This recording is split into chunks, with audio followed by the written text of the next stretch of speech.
Buenas tardes a todos y todas. Más una vez, será un desafío para todos ustedes comprender un brasileño intentando hablar español.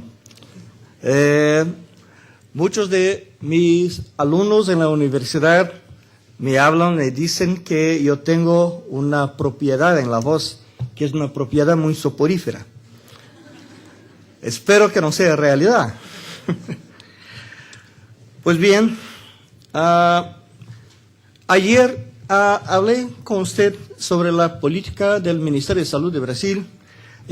Hablé sobre un documento oficial de 2003 donde se colocó la filosofía, los principios básicos de una política para la atención integral a los usuarios de alcohol y otras drogas, donde por primera vez se habló de las intervenciones breves, consejería, como una prioridad de la salud pública. Mas es necesario que comprendan que eso está en una visión más integrada del sistema de salud en Brasil. Un año después del documento de 2003, con la filosofía, los principios generales, tuvimos una orden ministerial, la orden ministerial número 2197, que es muy importante en Brasil, donde se estableció por primera vez en una ley toda la organización del sistema de atención integral a los usuarios de alcohol y drogas, que estableció que esa atención deba ocurrir con 4 componentes. Los 4 componentes de la atención integral son: el primero, el componente de la atención básica; el segundo, el componente de la atención en los CAPES AD, que hablé ayer, son los centros de atención psicosocial para alcohol y drogas.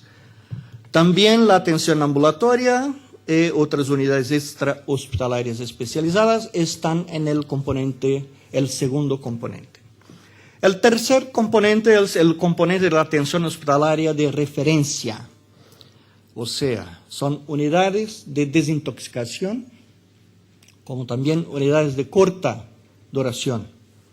El cuarto componente es el componente de la red de soporte social, asociaciones de ayuda mutua, entidades de la sociedad civil, que se piensa que son actividades complementarias a la red de servicios disponibles en el Sistema Único de Salud, que es como se llama el Sistema de Salud Pública en Brasil, el Sistema Único de Salud, SUS, que es como conocemos.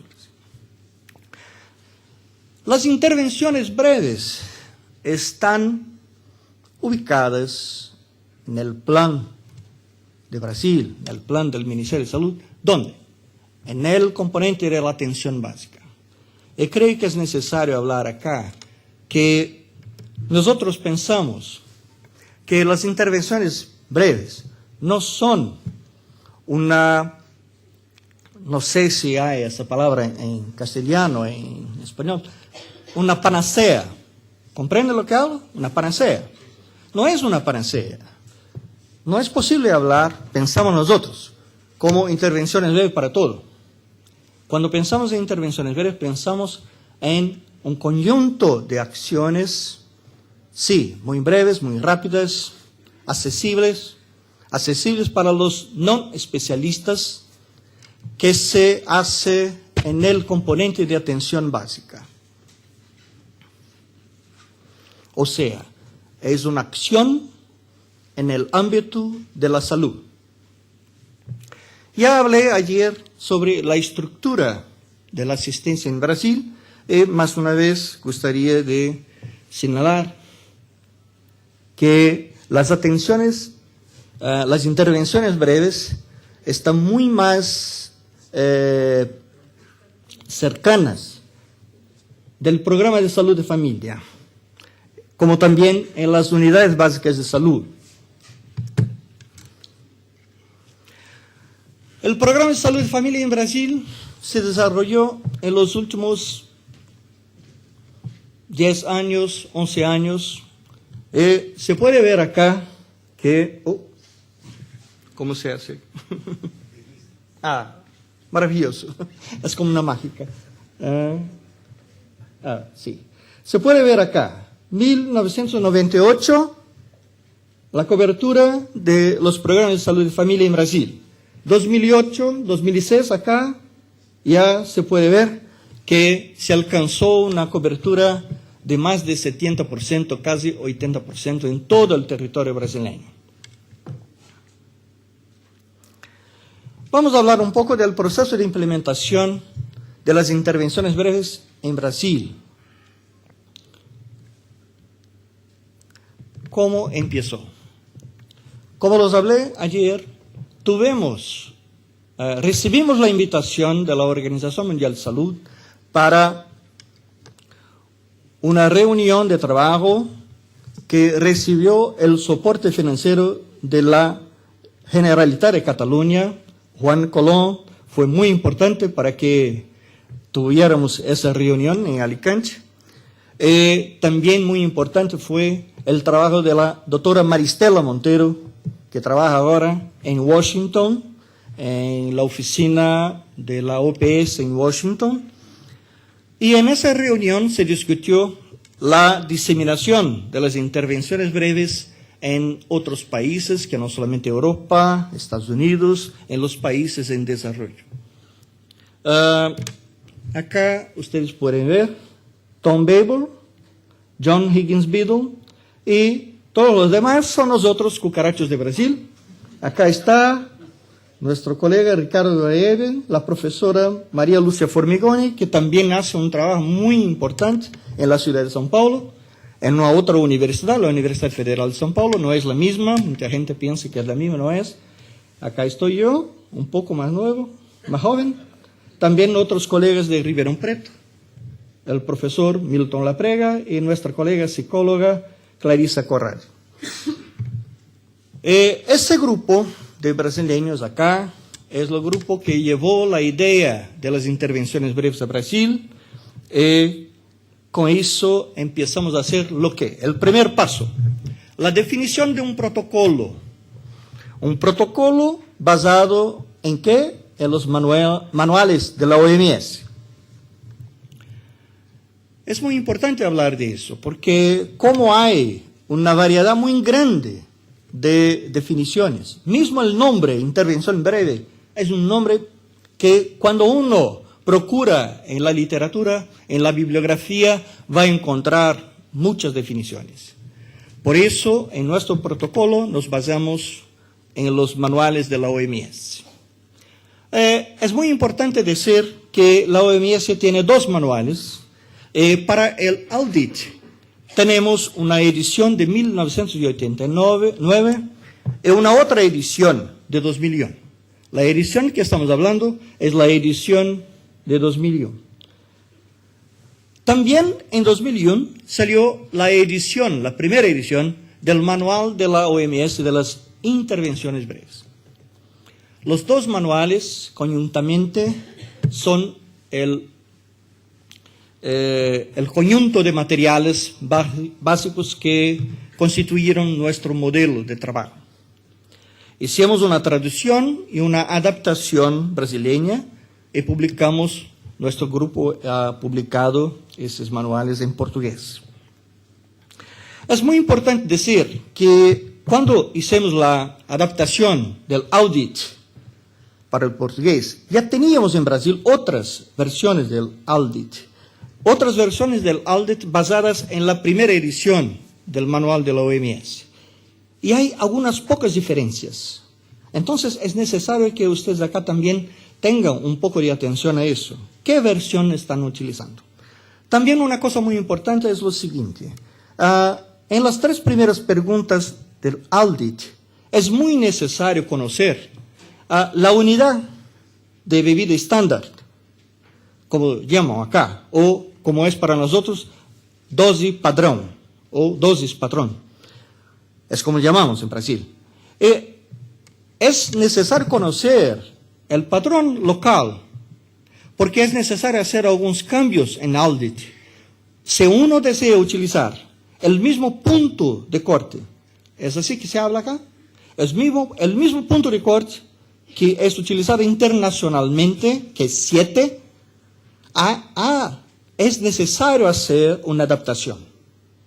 Mira, el punto de corte 7 solo funciona así cuando tú tienes un punto de corte basado en una puntuación, en un puntaje, donde tú tienes un límite en gramos, lo que se considera el límite seguro de beber. Si tú trabajas con el límite de 10 gramos, pero que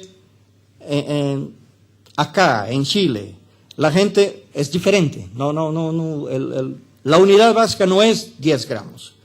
En Brasil no es 10, es 12. En los Estados Unidos es 14. Entonces es necesario definir la unidad básica, la unidad de beber estándar. Eso es muy importante. Antes de empezar, en la hora de se planear un protocolo. Para el desarrollo de un modelo de entrenamiento, porque el entrenamiento, como ya dice Juan, es una cosa muy importante. Es importante saber que el entrenamiento es una etapa fundamental. Tenemos que considerar muchas cosas. La mayoría, el perfil de los profesionales de salud que trabajan en la atención primaria de salud, por ejemplo. Muchos de esos profesionales nunca en su vida tuvieron alguna información sobre alcohol, o si tuvieron fue por mucho poco tiempo. Muchos de ellos tienen mitos y creencias que no son muy diferentes de la gente de la calle. Entonces, también es necesario poner atención para la cuestión de la diferencia de educación entre los profesionales de salud. Médicos, enfermeras, otros auxiliares. Hay diferencias y eso es también una cuestión muy importante. Por ejemplo, el modelo que se hace en Europa, en Cataluña o en los Estados Unidos, los entrenamientos son más cortos. Nosotros decidimos hacer un entrenamiento un poco más largo, de 16 horas, porque para nosotros, después de muchos pilotos, vimos que la mejor solución era un entrenamiento un poco más largo, con un poco más de horas. Entonces, ese modelo de entrenamiento tiene que ser factible, en acuerdo con la realidad de los servicios de atención básica, integrado para todos los miembros del equipo de salud. Y los objetivos principales de nuestro entrenamiento son 2. Adquisición de nuevos conocimientos, que es más cognitivo, mucho más importante, que se promueva el cambio de actitudes. O sea, el entrenamiento tiene también un componente actitudinal. ¿Por qué actitudinal? Cómo es difícil. Porque encontramos en nuestra investigación que estigma es una de las más importantes, quizá la más importante barrera para la implementación de las intervenciones breves. ¿Qué estigma? ¿El estigma de la sociedad general? ¿De la sociedad civil? No, el estigma de los profesionales de salud. Nosotros tenemos sí estigmas. Y es muy importante hablar de eso. No nos gusta hablar de eso. Mira, en esa investigación, en esa publicación, ese artículo que publicamos ese año en la publicación Social Science and Medicine de ese año, publicamos, Telmo, John y yo, publicamos esos resultados de ese estudio con los mismos profesionales que entrenamos en 2 estados de Brasil, São Paulo y Minas Gerais. Encontramos, sí, que pacientes con problemas con alcohol reciben los más altos niveles de estigma en comparación con pacientes con esquizofrenia, ancianíase y SIDA. La conclusión: es necesario desarrollar estrategias para promover el cambio de actitud de los profesionales de salud. O sea, el entrenamiento tiene que ser un entrenamiento no solamente con un foco en nuevos conocimientos. tiene que ser también un entrenamiento que cambie las actitudes. Entonces, el programa de implementación de las intervenciones breves de nuestro programa tiene, se llama PIPAD, Programa de Atención, Programa de Acciones Integradas para la Prevención y Atención a Alcohol y Drogas en la Comunidad. Siguiendo, después de un protocolo, tuvimos que obtener una legitimidad y una autoridad para el liderazgo en nuestra región, en nuestro estado. Tuvimos que hacer la construcción de una red de representantes de todas las municipalidades enroladas, involucradas en ese trabajo. Secretarías municipales de salud. Empezamos por una región con 25 municipalidades y hoy tenemos 17, 19 municipalidades con representantes en nuestra red local. También para el suceso de la implementación fue necesario que garantizásemos la supervisión, el monitoreo y la evaluación continuada del proceso. En nuestro modelo del PIPAD es necesario que tengamos un equipo de coordinación, que es un equipo multidisciplinario con profesionales con experiencia en salud de familia. Mira, creo que ustedes todos van a comprender muy bien. Yo soy un psiquiatra, si un psicólogo, un psiquiatra, profesionales de salud mental, van a hablar con profesionales de la atención primaria, médicos de otras áreas, enfermeras. Hay un poco de escepticismo y muchas veces es necesario reconocer que no conocemos muy bien la realidad de los servicios primarios de salud. Entonces es necesario que tengamos un equipo multidisciplinario que tenga en realidad experiencia con la atención primaria de salud, con la experiencia real, no solamente de los papeles. Es necesario obtener el reconocimiento formal de los gestores de salud a través de la inclusión en documentos de contratación o equivalentes. Una continuidad del equipo, la formación de alianzas. Ahora lo que tenemos es eso en la región donde empezamos. Acá está un mapa y en nuestra evaluación también podemos ver, tenemos datos más recientes, es solo un ejemplo acá. La distribución, la repartición, la cobertura que alcanzamos en cada una de las ciudades de la región, las municipalidades. Es casi lo mismo que Juan mostró muy mejor en Cataluña, que ellos tienen mucho más plata que nosotros. Mas es casi lo mismo. Lo hicimos con un poco menos de plata.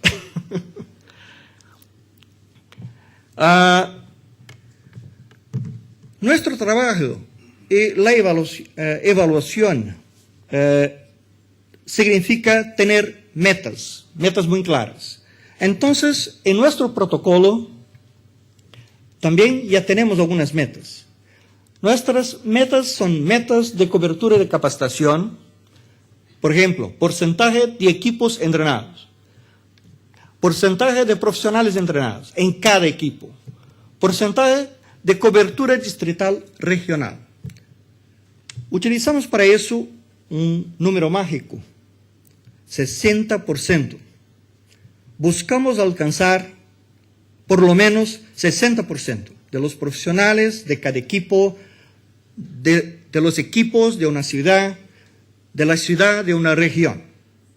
¿Por qué 60%? Porque la experiencia nos mostró que cuando alcanzamos 60% ya tenemos un cierto movimiento, una cierta posibilidad de mantenimiento del programa. También metas de distribución de materiales, distribución de folletos con audit y orientaciones, distribución de boletines, distribución de carteles, metas de realización de campañas de alerta, campañas de fiestas de fin de año, campañas de carnaval. ¿Por qué las campañas son importantes? Las campañas son importantes no para la sociedad en general, las campañas son importantes para los profesionales de salud, para mantener el interés, la motivación de los profesionales. Después de un año, después del entrenamiento, un entrenamiento de 16 horas, es necesario aquecer la gente, hacer con que vivan de nuevo el entusiasmo para trabajar. Una de las maneras más interesantes de hacer una evaluación continuada es a través de las reuniones regulares con los patrocinadores y participantes del proyecto. Así también con grupos focales post-entrenamiento con los profesionales. También utilizamos cuestionarios pre y post-entrenamiento. Y después del entrenamiento, damos un cuestionario pre-entrenamiento y después de 4 meses vamos nuevamente a recibir los mismos cuestionarios más una vez y vamos a observar si hubo un cambio de actitudes de conocimiento, si permaneció un cambio de conocimiento.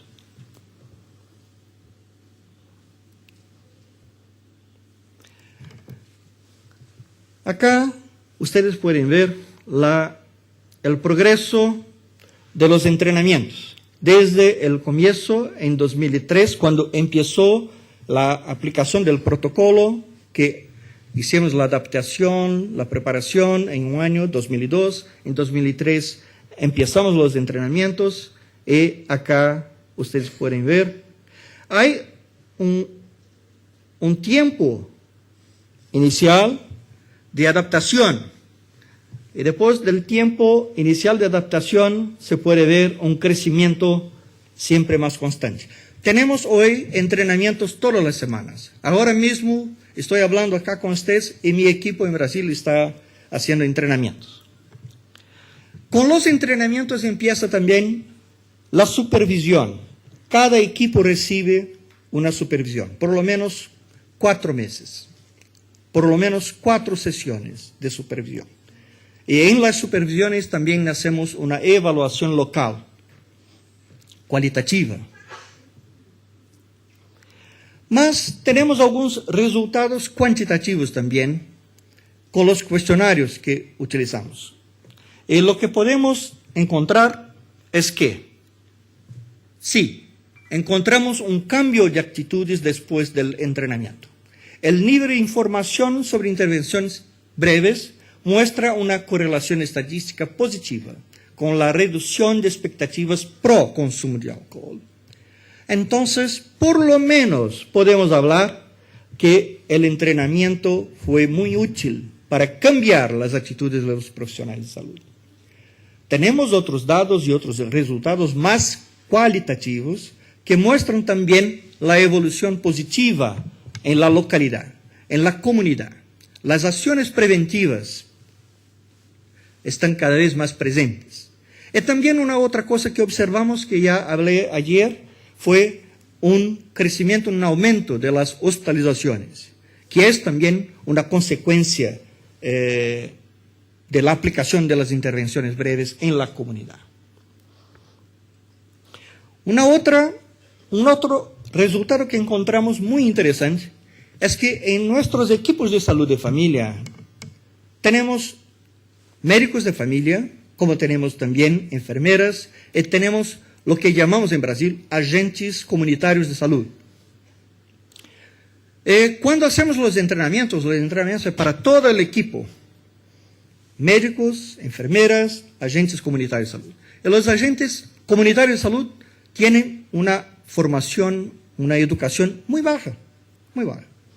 Lo que encontramos es que los médicos han demostrado el incremento más alto en las respuestas positivas para la pregunta sobre sentirse preparado para aconsejar. Eso fue una cosa no esperada. No esperábamos eso. Pensábamos que encontraríamos mucho más resistencia en los médicos que en los otros profesionales. Mas los médicos nos sorprendieron. los médicos de familia de la red pública. Comparando médicos y enfermeras con los agentes de salud y los ayudantes de la enfermera, encontramos también una diferencia significativa estadística en el incremento de sentirse preparado para aconsejar. Eso es probablemente una consecuencia de la diferencia de nivel educacional entre los profesionales de salud. O sea, eso muestra muy bien que los agentes de salud que tienen una formación de la escuela, una formación educacional más baja, necesitan más tiempo.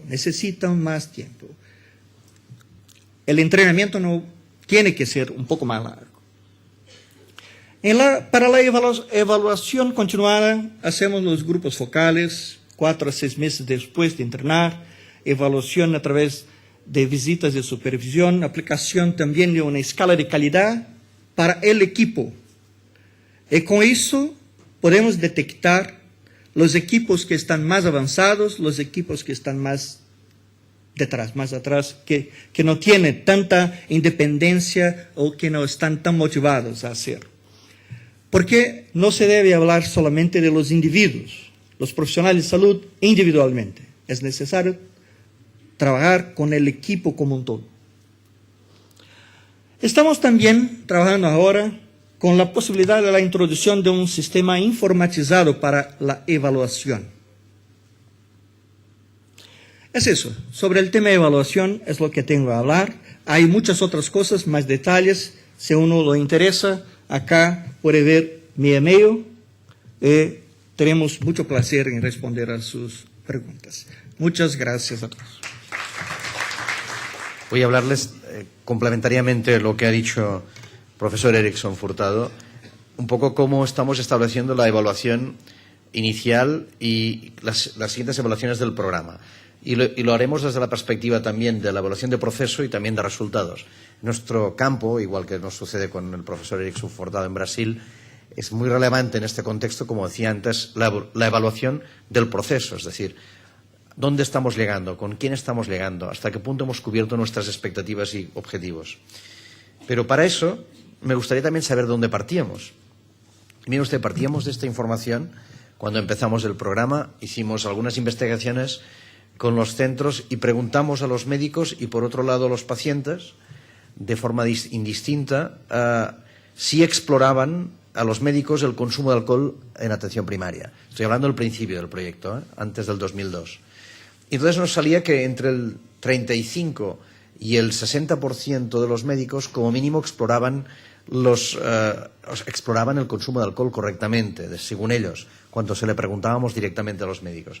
Sin embargo, cuando lo discutíamos, y lo vemos aquí en la derecha, cuando le preguntábamos, en cambio, a los pacientes, y descubríamos en los pacientes, en la misma cohorte, en los mismos centros de atención primaria, resulta que el 75% reconocía que jamás el médico le había preguntado por el consumo de alcohol.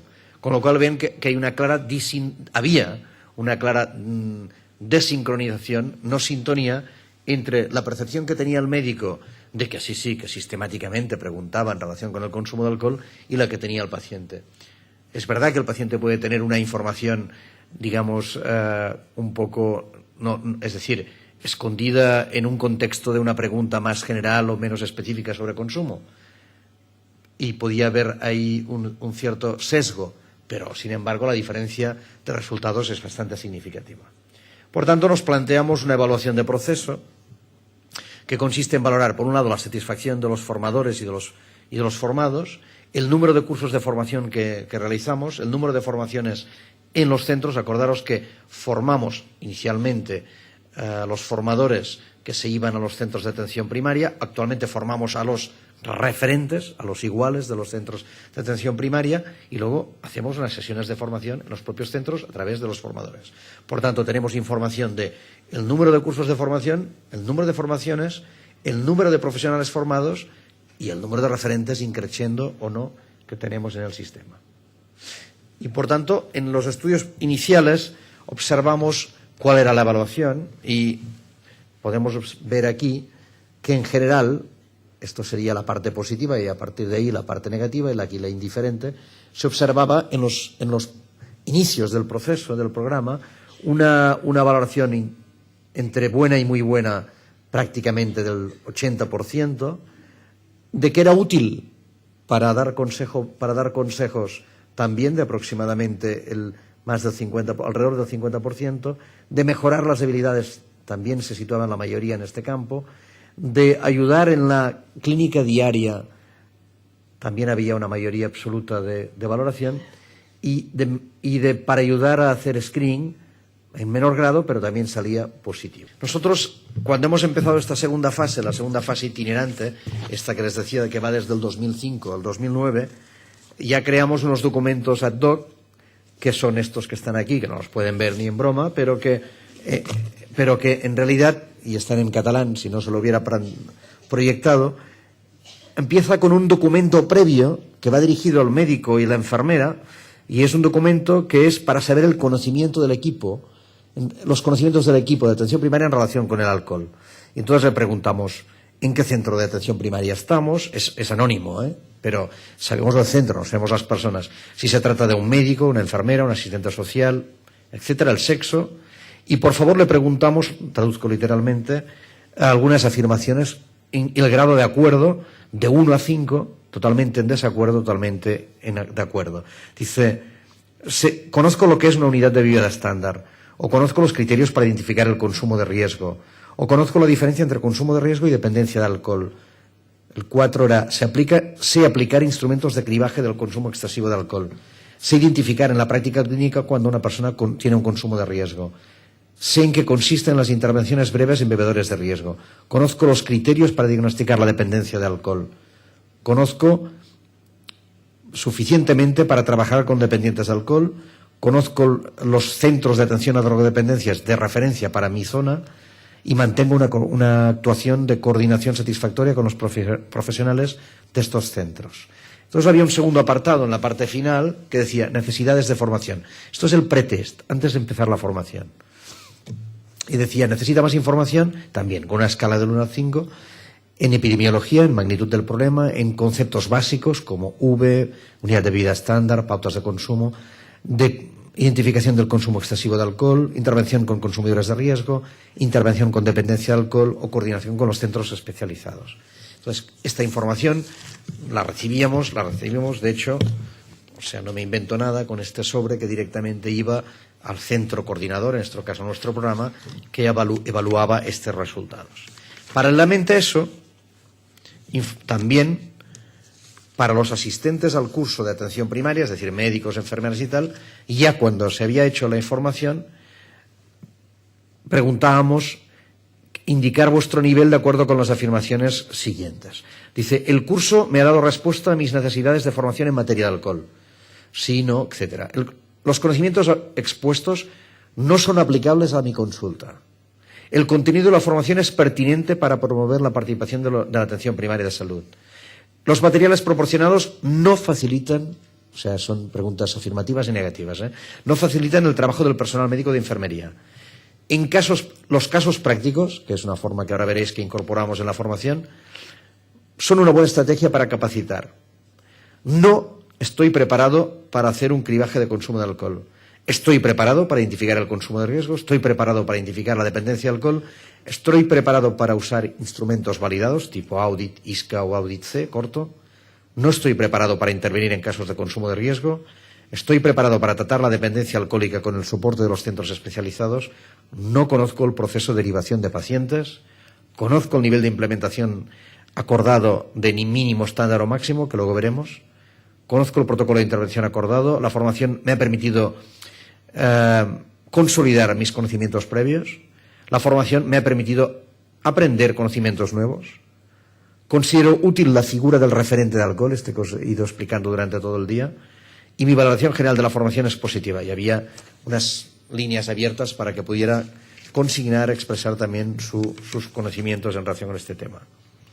Había también otro para el formador, es decir, este era para el alumno, médico, enfermera, trabajador social, etcétera, y otro para el propio formador.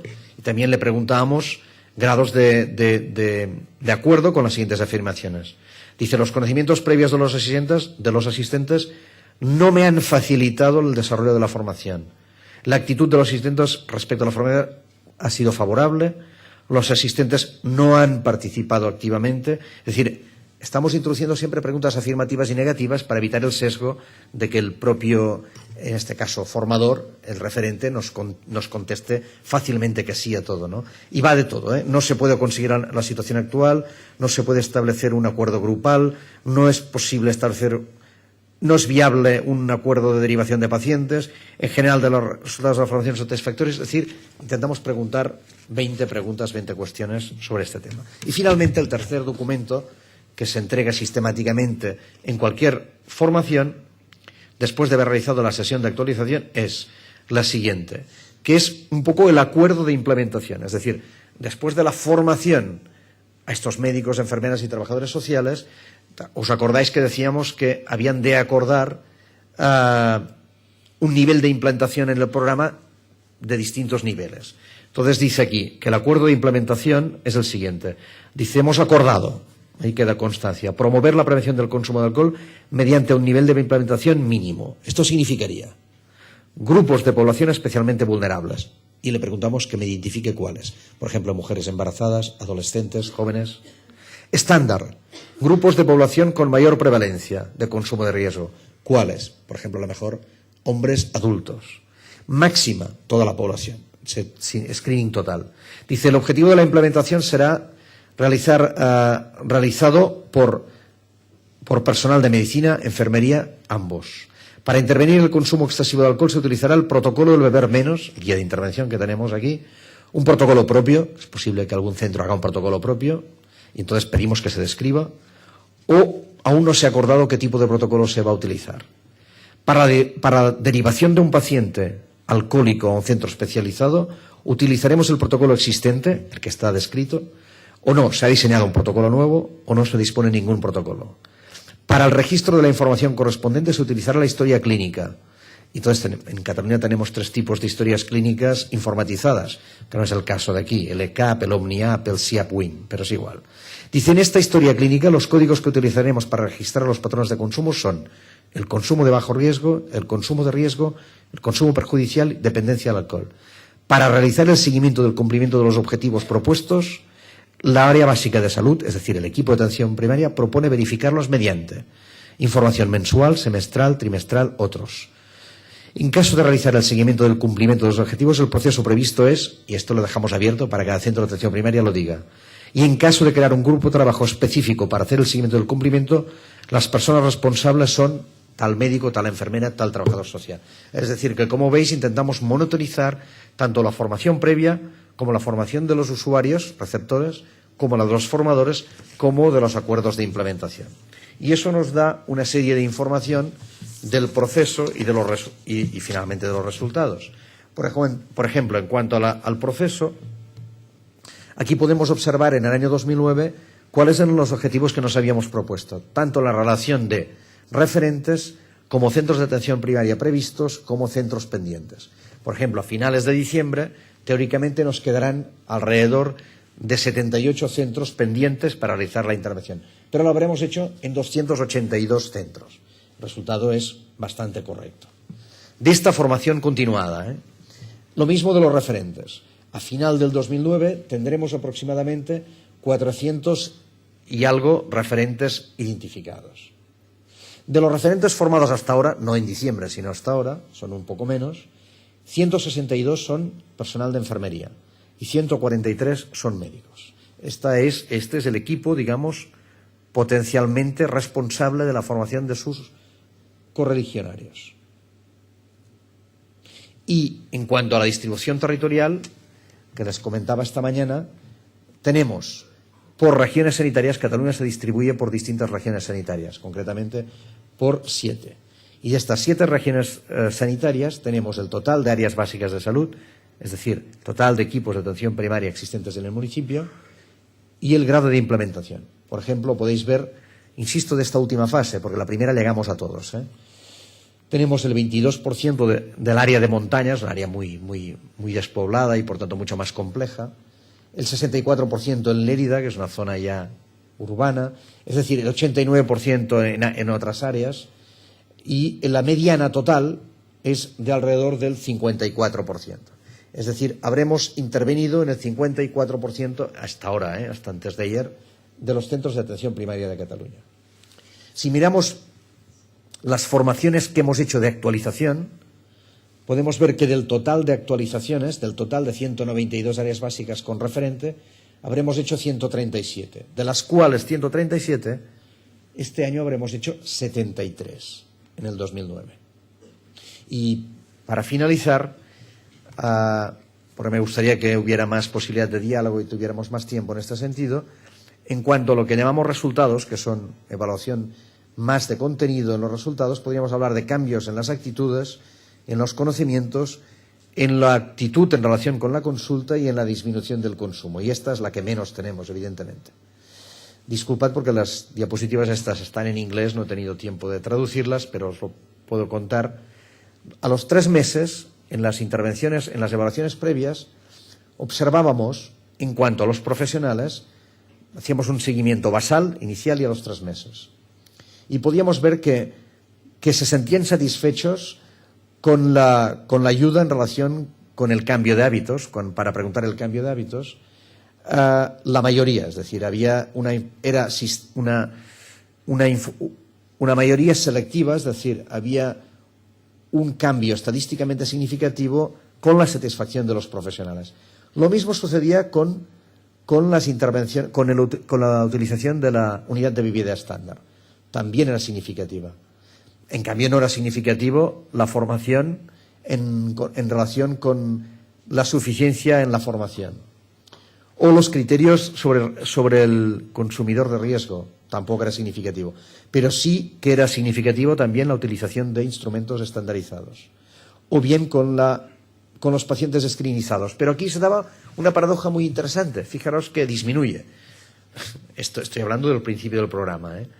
Podéis ver aquí que de 32 baja a 25. Es decir, que el grupo basal hacía más screening que el grupo control. Perdón, que el grupo los 3 meses. Y eso se explica muy bien. Se explica muy bien porque a partir de hacer el curso, los profesionales se daban cuenta que lo que antes entendían por hacer un screening no era tal. Por tanto, eran mucho más exigentes con ellos mismos y, por tanto, la información era inferior. Por eso salía significativamente así.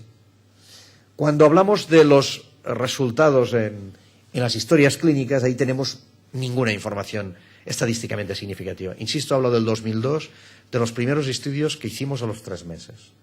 Y aquí no había ni en relación con el consumo de riesgo, ni con dependencia de alcohol, ni con compartir con la red especializada los tratamientos. Y en los pacientes nos daba exactamente igual. Pero, sin embargo, lo que he insistido durante toda la mañana, lo que era más especialmente significativo, en primer lugar, en estos 3 primeros meses ya, es el cambio cualitativo en cuanto a la derivación.